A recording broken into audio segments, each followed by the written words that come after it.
ထဲမှာလေဒေါ်စုကြည်အားပေးထောက်ခံဝင်ရတဲ့လူပါမှာပဲတက်မတော်ထောက်ခံဝင်ရတဲ့လူပါရင်ပို့ပြီးတော့ချီးတောင်ယုံမယ်တက်မတော်နော်အဲ့ဒါလည်းအောက်မှာပတ်စံရရင်ပြီးရောဆိုပြီးတော့နော်တယောက်ကို390 80နဲ့ကိုကျိုးစည်းဝါးတွေအတ္တတွေရှာပြီးတော့လုံနေကြတာအထက်ကတော့ဒါကဦးမင်းအောင်လိုက်အနေနဲ့ကတော့ तू ကတော့ဒီဥပဒေကိုပြဋ္ဌာန်းလိုက်တာငါရဲ့တက်မတော်ရဲ့အောက်မှာပြည်ထဲရေးပဲဖြစ်ဖြစ်ကာကွယ်ရေးပဲဖြစ်ဖြစ်စီကံစနစ်တကျနဲ့လှုပ်တက်ကင်တက်ဖို့ဆိုပြီးတော့စင်ငဲမှာတက်မတော်သားဆိုတာဗျာအမှန်တိုင်းပြောအဖွဲ့အစည်းထဲမှာစီကံအရှိဆုံးအဖွဲ့အစည်းပဲစီကံရှိတဲ့လူကစီကံရှိဆုံးအဖွဲ့အစည်းပဲစီကံမရှိဘဲနဲ့ဗျံပတာတော့လမ်းဘေးကတောင်သောလောက်တောင်ဆောက်သုံးမကြတဲ့ကောင်ပဲ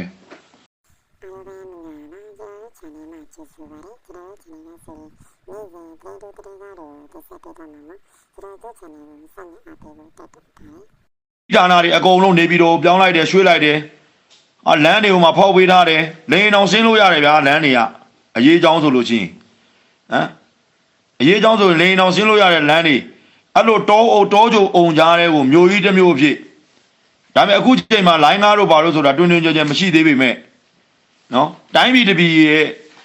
ခင်ဗျားတို့ပြောခဲ့တဲ့22နှစ်လောက်အုပ်ချုပ်သွားတယ်ဆိုတဲ့နော်သူ့ဝိတ်တဲ့သူထည့်သွားပါတယ်ဆိုတဲ့လူကြီးကနေပြီးတော့မျိုးကြီးကိုတီထောင်ပြီးတော့မှလွတ်တော်ကြီးကိုတီဆောက်ပေးခဲ့တာအဲ့လိုလူမျိုးတွေရဲ့ခင်ဗျား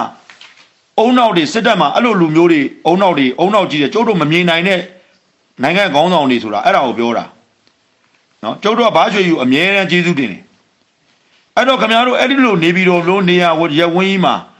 လုံခြုံနဲ့နေချင်တာလားဒါမှမဟုတ်နေပြီးတော့ကြီးကိုဘာဖြစ်ချင်တာတော့စဉ်းစားကြည့်လေ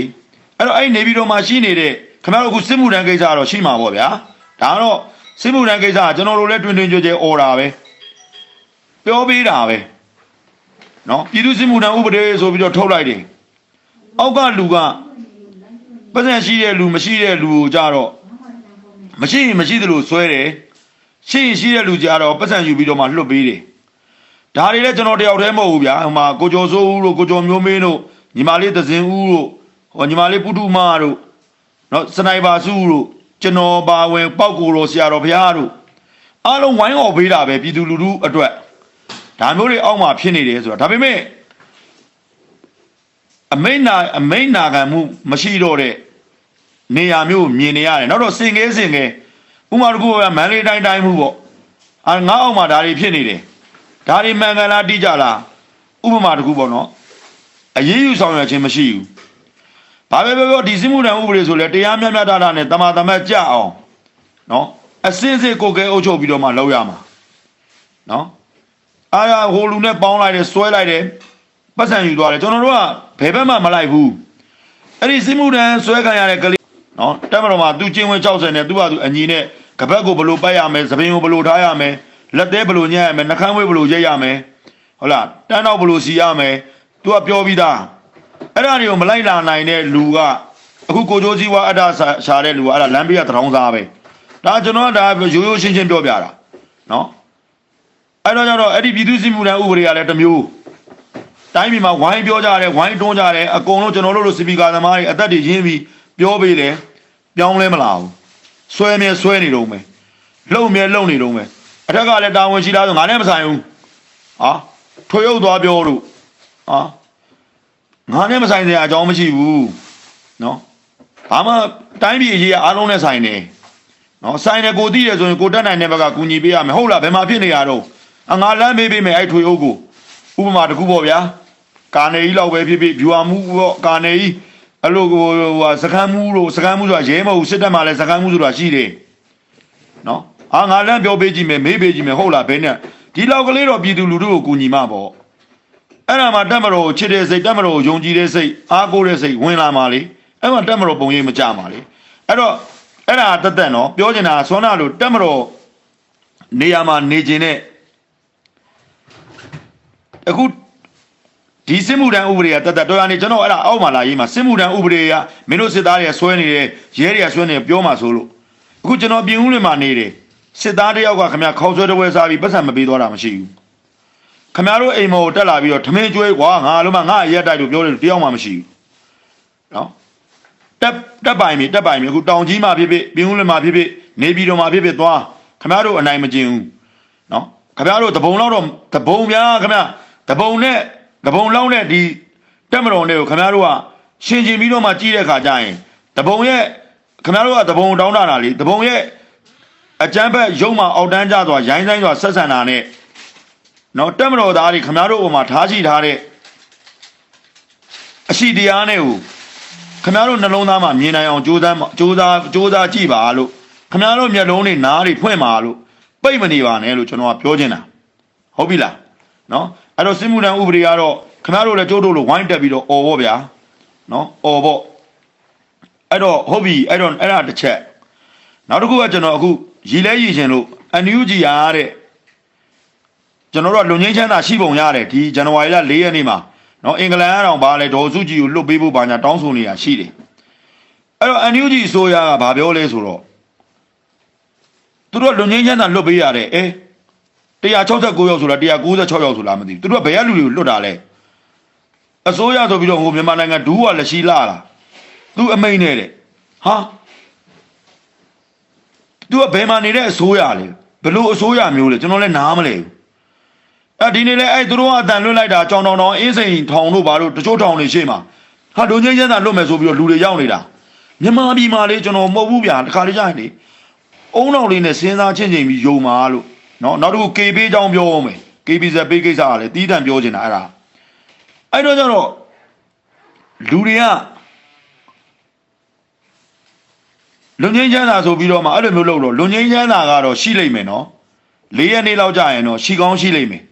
နော်ကျွန်တော်လည်းအတိအကျတော့မပြောနိုင်ဘူးရှိခဲ့လို့ရှိရင်ကျွန်တော်ကနိုင်ငံတော်နာဇကဝန်ကြီးချုပ်အစိုးရကြီးအဘကချုပ်ကြီးနော်နောက်တော့ပြည်ထောင်ဝန်ကြီးချုပ်ကြီးဒါလူငင်းချမ်းသာဆိုတာပြည်ထောင်ဝန်ကြီးချုပ်ကြီးဗိုလ်ချုပ်ရာပြင်းနဲ့တိုက်ရိုက်သက်ဆိုင်တယ်နော်လက်မှတ်ထိုးရမှာလူငင်းချမ်းသာအတွက်ကျွန်တော်တို့ပြောချင်တာကဒီလူငင်းချမ်းသာအချင်းတွေကလူတွေကိုလွတ်တဲ့အချိန်ကျရင်နိုင်ငံရေးသမားတွေနော်အထက်ကနိုင်ငံရေးသမားတွေ905တွေကျွန်တော်တော့မုန်းပါပေါ့ဒီလူတွေကိုလွတ်ရင်ဒီလူတွေကနာကြည့်ထားတဲ့စိတ်တခုအငုံစိတ်နဲ့ PDF ထဲဝင်မသွားနိုင်ဘူးလို့ပြောနိုင်လားနောက်တစ်ခုတိတ်တဆိတ်နဲ့ UG မလုံနိုင်ဘူးလို့ပြောနိုင်လားနောက်တစ်ခုတိတ်တဆိတ်နဲ့ PDF ကိုမထောက်ပံ့နိုင်ဘူးလို့ပြောနိုင်လားအာမခံလားအဲ့ဒါတွေအားလုံးကိုခံဝင်နဲ့လှုပ်ပြီးတော့မှလွတ်လို့ရမှာနော်ခံဝင်ဆိုတာပေါ့တန်ခံဝင်မဟုတ်ဘူးမဟုတ်ရင်သူ့လူကိုဘက်သားကိုလူဒီကိုလူလည်းမဟုတ်ပါဘူးသူတို့ကနော်လွတ်ပေးလိုက်တဲ့ဆိုကိုလူဟန်ဆောင်ပြီးတော့သူ့ဘက်သားဖြစ်သွားမှာအဲ့ဒီကြရင်ကာကွယ်ရေးအနေနဲ့အခုတိုင်းပြည်လုံခြုံရေးအနေနဲ့ထိန်းရသိမ်းရအရန်ခတ်သွားမှာကျွန်တော်တို့ကဒီဇန်နဝါရီလ4ရက်နေ့အကျော်မှာတိုင်းပြည်အတွက်အဖက်အမောက်တွေဘာတွေဖြစ်လာအောင်မလဲဆိုတာခံမှန်းလို့မရဘူးဖြစ်နေတာအဲ့တော့ရန်သူအတွက်အားတစ်ခုဖြစ်သွားမဲ့လူမျိုးဆိုရင်မလွတ်ပေးပါနဲ့လို့ကျွန်တော်ပြောချင်တာနော်တေးကြရစီစစ်ပါလို့နော်ငွေရမသေးမချင်းရှာလို့ရပါတယ်လို့နော်ရန်သူအတွက်အားဖြစ်သွားမဲ့လူမျိုးဆိုရင်လုံးဝမလွတ်ပေးသင့်ပါဘူးခင်ဗျာနော်လူငိမ့်ချမ်းသာမပေးလိုက်လို့လည်းကျွန်တော်တို့တိုင်းပြည်မငိမ့်ချမ်းသွားပါဘူးမပေးလိုက်လို့လည်းမငိမ့်ချမ်းသေးပါဘူးအဲ့ဒါကိုမငိမ့်ချမ်းတာကိုပို့ပြီးမငိမ့်ချမ်းအောင်လို့အဲ့လိုပါတဲ့လူတွေကိုလွတ်မယ်ဆိုရင်တော့ကျွန်တော်အမုန်းခံအမိုက်ခံပြီးတော့မှကျွန်တော်ပြောချင်ပါတယ်လုံးဝမလွတ်ပေးသင့်ပါဘူးနော်လုံးဝမလွတ်ပေးသင့်ပါဘူးနော်အဲ့ဒါလေးပြောချင်တယ်အဲ့ဒါဘာလို့လဲဆိုတော့သိရမလားလူတွေရဲ့စိတ်တွေကအငုံစိတ်ကများတယ်လေဒီဘက်အားပေးတဲ့လူကအငုံစိတ်များတယ်အဲ့အနီဘက်ကိုအားပေးထောက်ခံဝင်ရတဲ့လူကနော်တော်တဲ့လူမရှိဘူးလားမဟုတ်ရှိတယ်အယောက်100မှာ10ယောက်လောက်15ယောက်လောက်တော်ရင်တော်ကောင်းတော်လိမ့်မယ်ကျန်တဲ့လူကဘူးမသိကိုမသိနဲ့သူများရောင်လို့လိုက်အောင်အမောင်တောင်မဲမောင်မဲမသိအပြင်ကြရင်မင်းထောင်းတို့လားတွေ့လားမင်းကိုစစ်ကောင်းဆက်ဖမ်းလာတာမင်းအဲ့ဒါစိတ်မနာဘူးလားမင်းထောင်းထဲမှာဘယ်လိုလုပ်တယ်ဆိုပြီးတော့ပြောလိုက်ရင်အေးဟုတ်သားပဲငါထောင်းထဲတော့ငါဒီလိုလုပ်တာဟာမင်းအခုငါတို့တော်လိုင်းရအောင်တော့မှာဟာအေးရမေနဘာကကြပြီရမကကြပြီဟာငါတို့မြဝတီလဲဟိုမှာလောက်တော့မှာဟာဒီမှာမကွေးနောက်ငါတို့ကကတ်နေပြီဟာအဲ့လိုပြောတာနဲ့ဟိုကဟုတ်တယ်ကွာငါလည်းငါလည်းဒီတိုက်ပွဲပါမယ်ချမယ်ဆိုရင်အလကားတွေတယောက်ဆိုတယောက်အားနှစ်ယောက်ဆိုနှစ်ယောက်အားအဲ့တော့တေးချာချာစီစစ်ပြီးမှလွတ်ပါလို့ပြောခြင်းတယ်နော်ကျန်တဲ့ကိစ္စတွေတော့ကျွန်တော်မပြောချင်ဘူးနော်သူကသူလွတ်ချင်တဲ့လူလွတ်နော်ကိုလူဟန်ဆောင်ပြီးသူ့ဘက်ပါသွားလို့ရှိရင်ပို့ပြီးတော့မှဟိုပါပေါ့နော်ဟို ကိုထုံးတဲ့လို့ပို့ပြီးတော့လွယ်တာပေါ့ဗျာသိရမလားကိုရဲ့အမှုအကျင့်တွေကိုသိသွားပြီလေကျွန်တော်ပြောရသဘောပေါက်တယ်မလားထောင်ထဲကအမှုကျင့်တွေကိုသိသွားမယ်ထောင်ထဲကဆဲရင်လည်းဘယ်လိုဆက်သွယ်ခဲ့မယ်ဆိုတာကိုလည်းမမြင်ရဘူးကိုလည်းမသိဘူးသိရမလားဒီမှာဟိုကောင်ပဲကြည့်လေဖိုးတော်လားဟိုဝမ်ချန်ပီယံရှစ်ကကောင်ဖိုးတော်ဟမ်ကိုေးပါပြတ်သွားလားဟောကောင်ဟမ်ပြန်လှုပ်တာပြီးတော့စစ်တဲ့ဆေးဦးမှာပြီးတော့ဘာဖြစ်လဲအခုငြိမ်သွားတာလေငြိမ်နေတာနော်အဲ့လိုမျိုးဒါမဆိုင်တော့မဆိုင်ဘူးပေါ့ဗျာပြောပြတာအဲ့လိုမိုက်ယူရဲဆန်နဲ့ကိုယ့်ဘက်ကိုဝမ်ချန်ပီယံရှစ်ထိုးနေတဲ့ကောင်ကဒီနိုင်ငံရေးအခင်းချင်းမှာဟမ်ဘုံခွဲဖို့လွတ်ကြံတော့အမှဂွေးပါပြတ်သွားတာအမှဂွေးပြတ်လားမပြတ်လားတော့ကျွန်တော်လည်းမသိဘူးနော်အမှဂွေးပြတ်တယ်လို့ပြောတာပဲနော်အဲ့တော့ကြတော့မိုက်ယူရဲဆန်တဲ့လူကမိုက်ယူရဲဆန်မှာပဲတိုင်းပြည်ပေါ်မှာဒရီမမန်တဲ့လူကဒရီမမန်နဲ့အလုပ်လုပ်မှာပဲနော်အဲ့ဒေါ်စုကြည်ကိုလည်းလုံးဝမလွတ်ပါနဲ့လို့နော်သေတဲ့အထိအ ਨੇ ဆုံးနေကျေကျုံနဲ့ထားပါလို့နော်သေတဲ့အထိအ ਨੇ ဆုံးနေအကျေကျုံနဲ့ထားပေးပါဒေါ်စုကြည်ကိုဘယ်နိုင်ငံကတောင်လွတ်เสียမလို့ပါဘူးလို့နော်ကျွန်တော်တို့နိုင်ငံပြည့်စည်တာဒီအမျိုးသမီးနော်ဒီအမျိုးသမီးကအ ਨੇ ဆုံး90%ပါပါတယ်နော်ဒီအမျိုးသမီးကိုချစ်တဲ့ဒီအမျိုးသမီးရဲ့ဘောနော်ပုံရိပ်နဲ့ဥစ္စာက20%လောက်ပါတယ်ဗိုလ်ချုပ်အောင်ဆန်းနဲ့ပေါင်းပြီးတော့ဗိုလ်ချုပ်အောင်ဆန်းရဲ့ပုံရိပ်တွေကောအဲ့လိုညီပိန်းနဲ့လက်ပိန်း